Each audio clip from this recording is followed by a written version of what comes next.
Alors, bonjour à tous nos abonnés de la chaîne COFO et à tous les internautes qui nous suivent désormais à travers ce plateau Audition sur LED. Pour ce numéro, nous avons choisi de le consacrer à deux piliers fondamentaux sur lesquels repose toute vie et tout système, la paix et la sécurité. D'autant plus que dans le contexte mondial actuel, il n'y a pas sujet plus sérieux. La Russie et l'Ukraine se livrent depuis le 24 février 2022 à une guerre entraînant le monde dans une nouvelle crise, alors que celle de la pandémie du Covid-19 couvre toujours. Plus près de chez nous, dans le Sahel, les groupes terroristes gagnent de plus en plus du terrain en faisant payer aux populations vulnérables les plus lourds tributs. Des dizaines de massacres sont effectués depuis plusieurs années. Le bilan fait état de plusieurs milliers de morts. Rien qu'en 2019, entre 4 000 et 5 000 personnes ont été tuées dans des attaques djihadistes entre le Mali, le Niger et le Burkina Faso, selon le chercheur de l'ONG ACLED, Henry Nsiabia. Le drame s'accentue et fait de plus en plus de victimes dans le Sahel. Notre invité du jour va y revenir de long en large pour que vous sachiez les contours, les tenants et les aboutissants de ce conflit qui a commencé dans les années 2000. Alors, c'est d'ailleurs une parfaite transition pour vous parler justement du premier spécialiste qui a accepté de parler de ces questions sécuritaires avec nous. Il s'appelle Mohamed Lamine Bara Lo. Il évolue dans plusieurs domaines stratégiques, les sciences, la politique, la communication, la défense, la sécurité. Monsieur Lo est actuellement doctorant d'État unique en sciences politiques à l'UCAD. Il est titulaire d'un Master 2 en sciences politiques, option défense et sécurité, d'un Master en médias et communication du CESTI, d'un Master en Bachelor, administration 2 en marketing, option GRC de l'ISM.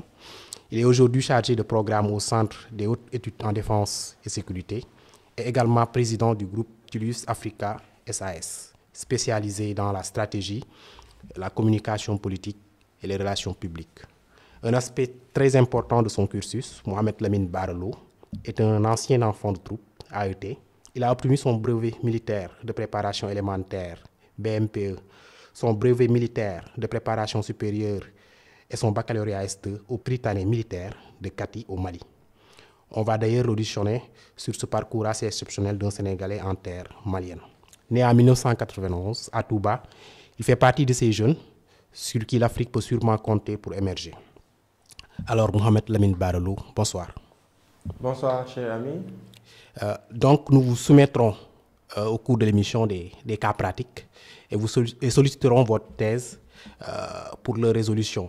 Il vous revient donc à vous de laisser parler toute votre expertise pour éclairer la lanterne de tous ceux qui suivent.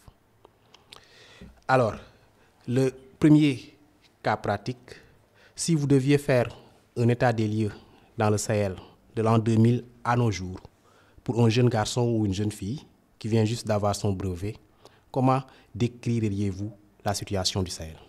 Alors, merci beaucoup pour l'invitation.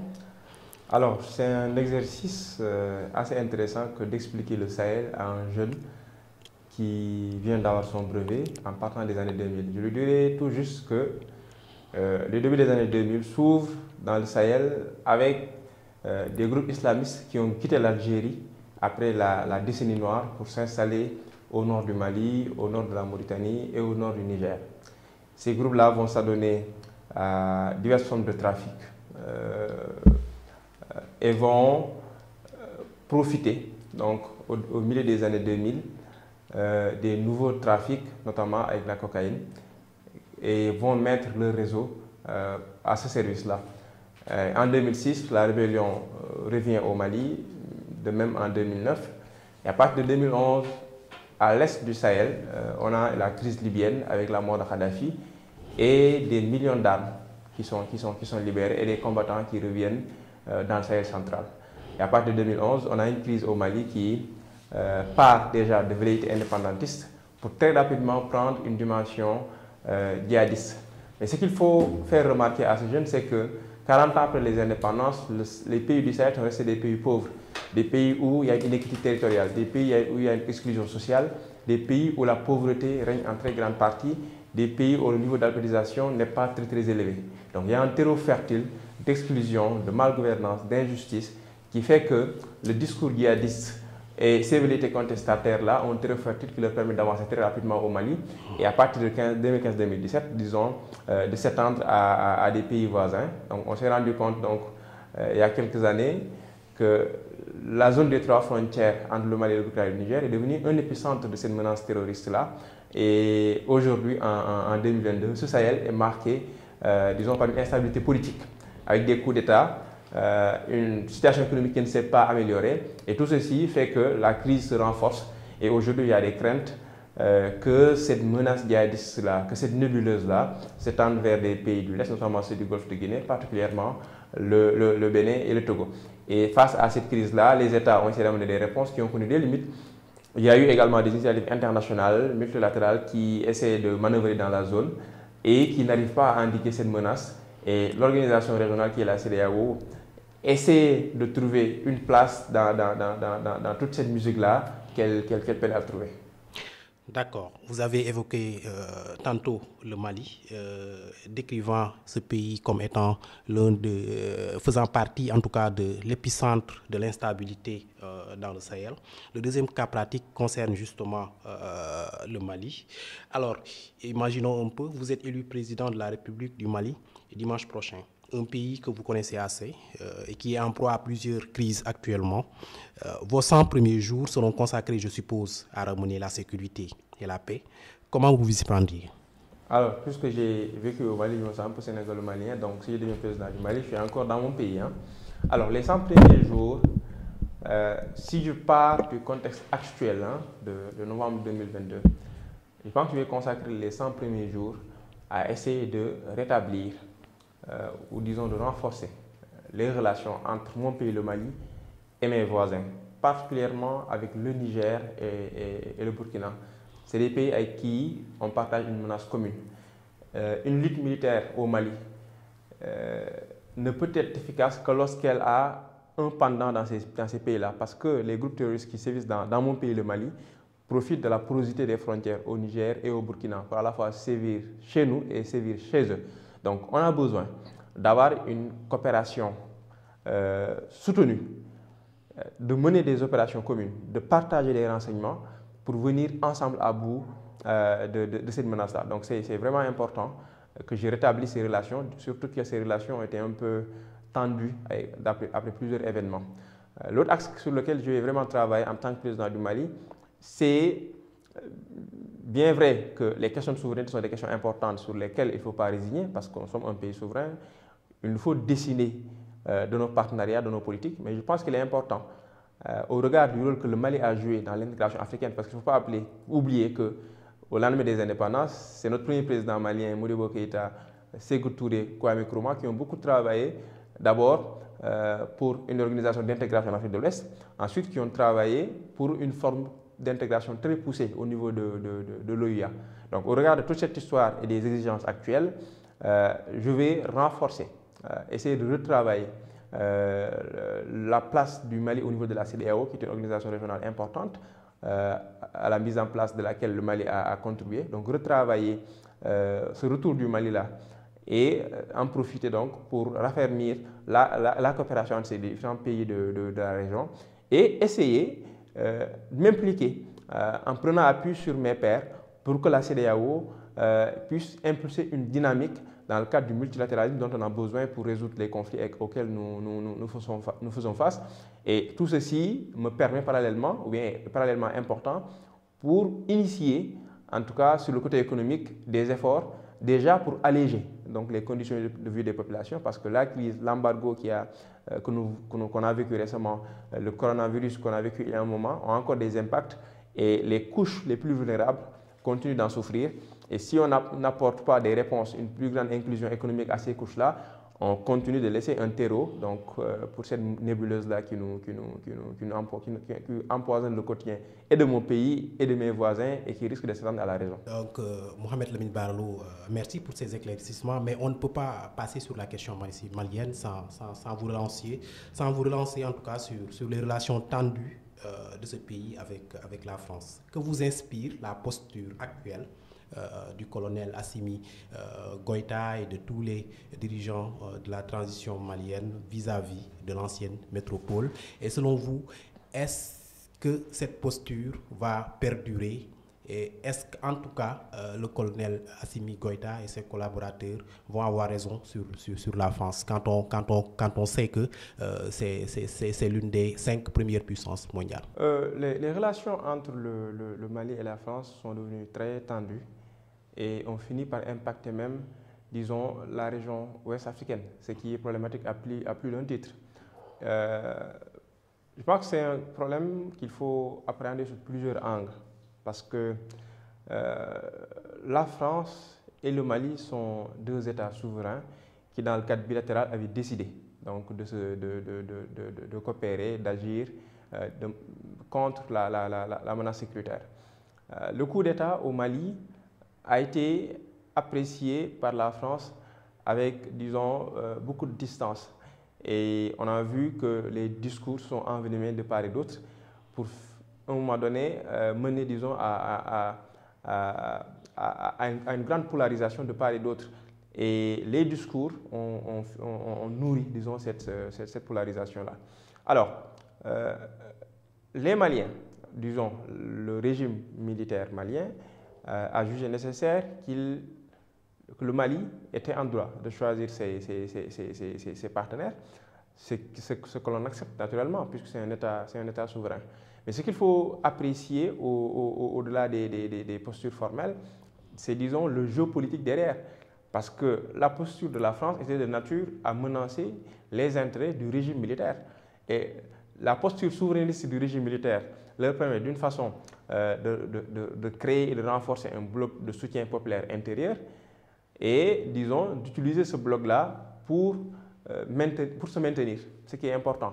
Et au-delà, sur le plan militaire, ils en ont profité pour essayer de renforcer des partenariats avec de nouveaux partenaires. Donc aujourd'hui, on est un peu à ce statu quo-là, où de part et d'autre, les surenchères se font. Pour ceux qui ont suivi récemment, on a vu la décision française de couper l'aide au développement et la réplique malienne d'interdire les ONG qui fonctionnent avec un financement français. Donc jusque-là, il n'y a pas d'issue. Maintenant, est-ce que le régime malien arrivera à s'en sortir? Jusque-là, il faut reconnaître que le soutien populaire est assez important. Sauf que la situation économique est de nature, disons, à raviver les tensions sociales. Et ça, c'est une crainte que les autorités de Bamako doivent prendre en considération. Mais jusque-là, il y a un soutien populaire qui est important. Au-delà du Mali, il y a un soutien de l'opinion publique ouest-africaine qui fait que les autorités maliennes tiennent encore.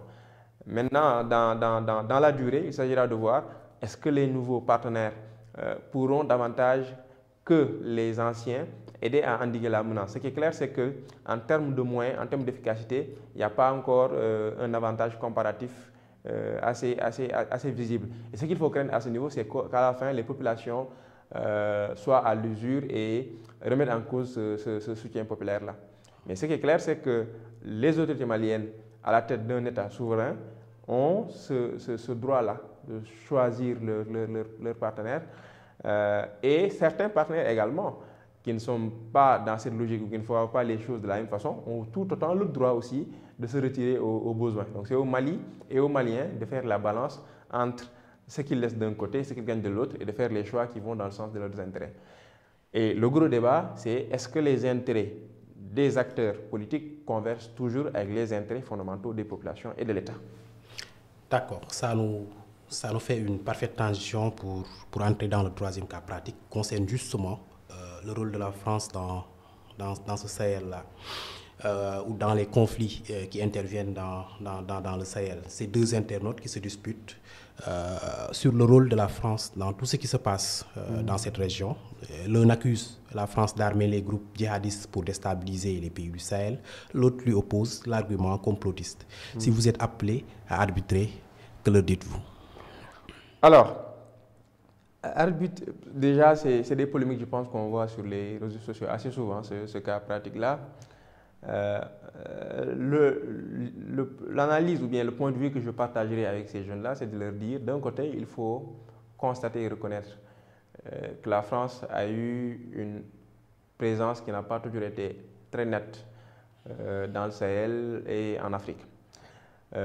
Au-delà de la question des indépendances, il y a une posture paternaliste, beaucoup d'ingérence politique dans nos différents pays, ce qui fait que naturellement aujourd'hui, il y a ce regard-là qui est porté sur ce pays, pourtant un grand partenaire des États du Sahel.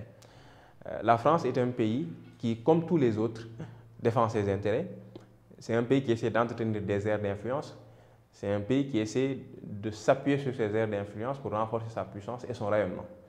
Donc sa présence dans le Sahel, oui, on peut parler de solidarité, oui, on peut parler de responsabilité internationale, mais c'est une présence également qui obéit à des intérêts. Parce que la politique étrangère d'un pays obéit à ses intérêts, à sa quête de sécurité. Donc à ce niveau, il ne faut pas se tromper. Est-ce que maintenant, elle est responsable de toutes les accusations qui sont portées sur elle? Je dirais aux jeunes également de faire attention parce que autant que la France, d'autres puissances sont dans la même quête d'influence. D'autres puissances veulent s'implanter, d'autres puissances veulent faire de l'entrisme dans la même logique de défense de leurs intérêts. Donc le plus important, ce n'est pas la France ou l'autre, mais ce que nous gagnons dans nos rapports avec chacune de ces puissances-là. Notre posture, comment est-ce qu'on défend nos intérêts face à chacune de ces puissances, à chacun de ces partenaires-là. Et je leur dirais également qu'aujourd'hui, tous ces acteurs-là mettent en place, disons, des politiques ou bien des stratégies de guerre informationnelle qui ne s'appuient pas toujours sur un fondement de vérité. Donc, il faut prendre de la distance sur toutes les informations que l'on reçoit, essayer davantage de recouper, d'aller voir ce que les médias assez crédibles en disent, de confronter ces positions-là. Et on est dans l'ère des réseaux sociaux également, de voir s'il y a à la base des populations ou des témoins qui remontent ces informations pour mieux les confronter. Mais je leur dirais d'avoir du recul et d'avoir de la marge vis-à-vis de tous ces acteurs-là qui, d'un côté ou d'un autre, ont des positions, ces acteurs étrangers, je veux dire, et dans toutes leurs analyses, de ramener la question au niveau des intérêts des États sahéliens. D'accord. On ne peut pas aussi ne pas s'interroger sur certaines scènes que nous voyons depuis un bon moment. Par exemple, lors d'une manifestation de soutien au régime militaire après le coup d'État au Burkina du capitaine Traoré, on a vu des citoyens burkinabés brandir le drapeau russe. Que vous inspire ce geste-là? Dans la même conduite de ce que je disais tout à l'heure, ces drapeaux-là ne tombent pas du ciel. Donc si les drapeaux russes sont sortis spontanément après le coup d'État, c'est parce que ces drapeaux-là étaient là. Ça nous ramène vers ce que je disais, ce tantrisme-là. Aujourd'hui, le Sahel est devenu un terrain de confrontation. En premier lieu, entre la France, qui était dans son aire d'influence, et la Russie qui fait de l'entrisme. Mais au-delà de la France, finalement, c'est devenu un terrain de confrontation entre la Russie et le bloc occidental. Parce qu'au-delà de la France, c'est tout un pôle occidental aujourd'hui qui fait corps. Et tout le monde a vu les communications de l'État américain, d'Africom, par rapport au Sahel, par rapport au groupe privé militaire Wagner. Donc, il faut reconnaître que, au-delà de tous les griefs que l'on peut porter à la France ou aux Occidentaux, les Russes aussi sont dans une dynamique de guerre d'information, dans une dynamique de manipulation et de manœuvre, parce que ce n'est que comme ça qu'ils peuvent accélérer leur entrisme. Et ce qui peut affliger, à la limite, c'est de voir dans ce contexte aussi important pour un pays, un coup d'État, une phase de bascule, que des citoyens de pays africains puissent porter le drapeau d'une puissance étrangère. C'est problématique. Parce que, comme je l'ai dit, au-delà, ce n'est pas une question de Russie, des États-Unis, de la France ou de n'importe quelle puissance. C'est une question de défense des intérêts africains, des intérêts des États et des intérêts des communautés régionales africaines. Donc, il faut que l'on apprenne, il faut que ces jeunes-là apprennent à ramener les questions à ce niveau-là. Voilà. Donc, on ne peut pas parler de paix et de sécurité dans le Sahel sans évoquer le cas particulier du Sénégal qui, jusqu'à présent, a échappé à toutes ces attaques terroristes, on touche du bois. Selon vous, qu'est-ce qui explique cet état de fait?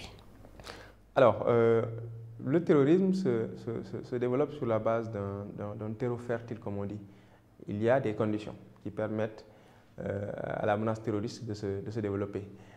Le Mali est un pays frère avec qui nous partageons beaucoup de choses et le Mali a été touché par cette menace terroriste, de même que le Burkina et le Niger. Jusqu'à aujourd'hui, le Sénégal n'est pas encore touché. Donc là, on peut analyser sous plusieurs angles. Le premier angle, c'est de dire que la menace terroriste au Sahel, qui est part du Mali, s'est concentrée dans la zone des 3 frontières, qui est assez loin du Sénégal. Donc, il n'y a pas encore cette connexion territoriale-là, même si on remarque que le groupe de soutien à l'islam et aux musulmans a essayé de s'implanter et de s'étendre dans la région de Caille, qui est frontalière du Sénégal. Ça, c'est un premier élément.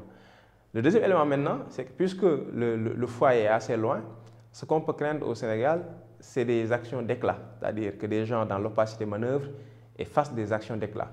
Et à ce niveau, il faut reconnaître, saluer et encourager l'action des services de sécurité intérieure, donc la police, la gendarmerie et tout ce qui va avec, qui permet, en tout cas qui a été assez efficace jusque-là, pour entraver ces menaces-là. Comme j'ai dit, le Sénégal n'a pas connu d'attaque, heureusement, mais cela ne veut pas dire qu'il n'y a pas eu de tentative.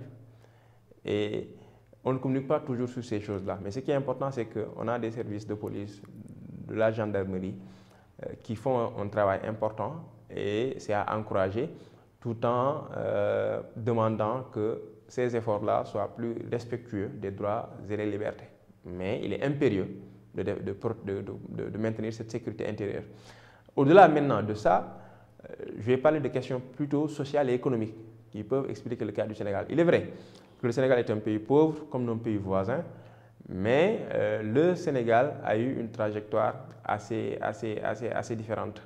Oui, on a connu un conflit intérieur avec la Casamance, mais globalement, le Sénégal est un pays qui s'est apaisé. C'est un pays où le tissu social est assez solide.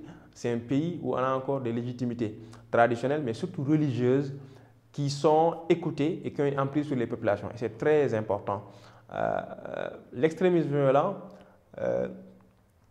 c'est des formes de radicalisation. Or, on a un pays où, que ça soit chez les musulmans ou chez les chrétiens, où il y a toujours eu un discours de paix. On a toujours entretenu des relations cordiales. On a souvent eu un consensus qui nous a permis d'éviter les extrêmes. À chaque fois qu'on est rentré dans des tensions, ces acteurs traditionnels, ces acteurs religieux ont su décrisper la situation. Donc, on a évité des extrêmes qui font que peut-être que certaines opportunités n'ont pas été offertes à ces groupes-là pour prospérer. C'est également l'occasion donc de dire, à la suite de cette analyse, que le Sénégal a intérêt à préserver la crédibilité de ces autorités religieuses-là. Il est vrai que c'est une crédibilité qui est très forte, que l'on n'entend pas facilement, mais les manœuvres politiques, dans un contexte où la société est très politisée, les manœuvres politiques peuvent renforcer les clivages et un peu entamer donc cette perception que les populations ont. Donc il est important que les politiques soient très responsables pour maintenir ces crédibilités-là et que les religieux également comprennent l'intérêt qu'ils ont de préserver cette crédibilité, cette légitimité, pour que leur influence, leur impact auprès des populations soit maintenu afin qu'on puisse prévenir les extrêmes. Donc le Sénégal est un pays qui a beaucoup investi dans la sécurité, ce qu'il faut saluer, puisque c'est en temps de paix qu'on prépare la guerre. Espérons que la guerre ne viendra pas. Mais ces investissements quand même sont importants, sont assez dissuasifs. Et avec, disons, la nature et le caractère de cette société sénégalaise qu'il faut préserver, le Sénégal peut continuer de garder espoir tout en s'investissant dans la situation au Sahel. Aujourd'hui, on est très engagé dans le MINUSMA. Donc le Sénégal doit garder le même investissement, garder ça au niveau de la CEDEAO pour que l'action régionale soit encore là, pour que l'action régionale soit renforcée. Parce que ce n'est qu'à travers l'action régionale qu'on pourra pacifier les pays qui sont sur la ligne de front et, disons, maintenir cette menace à distance respectable de notre pays.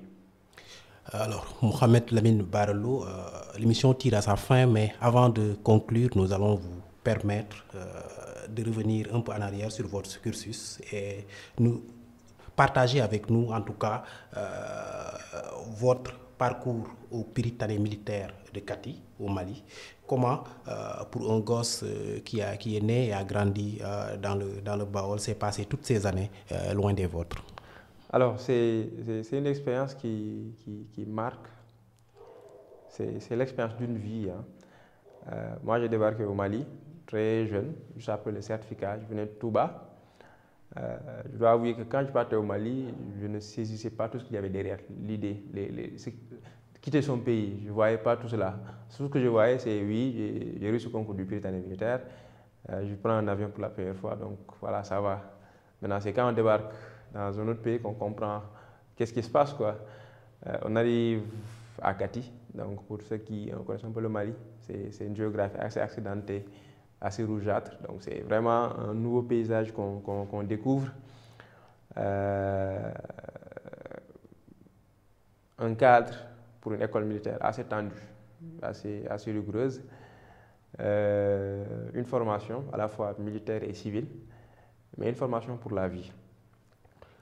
J'y ai passé mon adolescence, donc disons les années formatrices de ma vie. Certaines amitiés, des amitiés très solides qui se préservent encore aujourd'hui. C'est un passage qui a été riche en expérience, qui a permis d'apprendre, de connaître l'autre, de connaître les autres. À 12 ans, 11 ans, être dans un paysage où on a 10, 11 nationalités africaines. Vraiment, ça pousse à connaître les autres Africains, à s'intégrer, à connaître de la culture de chacun. Et aujourd'hui, ce passage-là nous permet peut-être d'avoir une plus grande sensibilité par rapport à ce qui se passe au Sahel. Parce que, je le dis très souvent, quand j'entends à la radio ou que je vois à la télé qu'il y a une attaque au Mali, au Burkina ou au Niger, je ne suis pas tranquille parce que la crainte, c'est puisqu'on est tous sur les réseaux aujourd'hui, de voir qu'un camarade, qu'un aîné, qu'un cadet y a laissé la vie, parce que c'est arrivé plusieurs fois. Je pense que ce passage-là est important et c'est salutaire de voir qu'aujourd'hui, la plupart des pays africains ont des écoles militaires à vocation régionale, des Britanniques notamment. Cela permet très tôt de rassembler des jeunes Africains, de leur inculquer des valeurs, de créer peut-être un culte de l'excellence. Et c'est des relations fraternelles qui se créent et qui, à mon avis, peuvent être utiles à nos différents pays et être utiles à l'Afrique. Donc c'est une très belle expérience qui a fait de moi un petit Malien. Et elle a été riche, cette expérience-là. Et je pense que de nombreux Sénégalais, qu'ils soient au Mali, au Burkina, au Niger, au Bénin, au Togo, sont allés voir ce qui se passe là-bas, ont vécu, ont connu de ces cultures-là et se sont enrichis. Et au final, donc, ce sont nos différents pays qui gagnent à travers une intégration. Alors, ici prend fin notre numéro d'audition sous l'aide de ce soir. Nous auditionnions Mohamed Lamine Barelo et les lumières étaient projetées sur les questions de paix et de sécurité dans le Sahel. Nous vous donnons rendez-vous pour bientôt pour un autre numéro.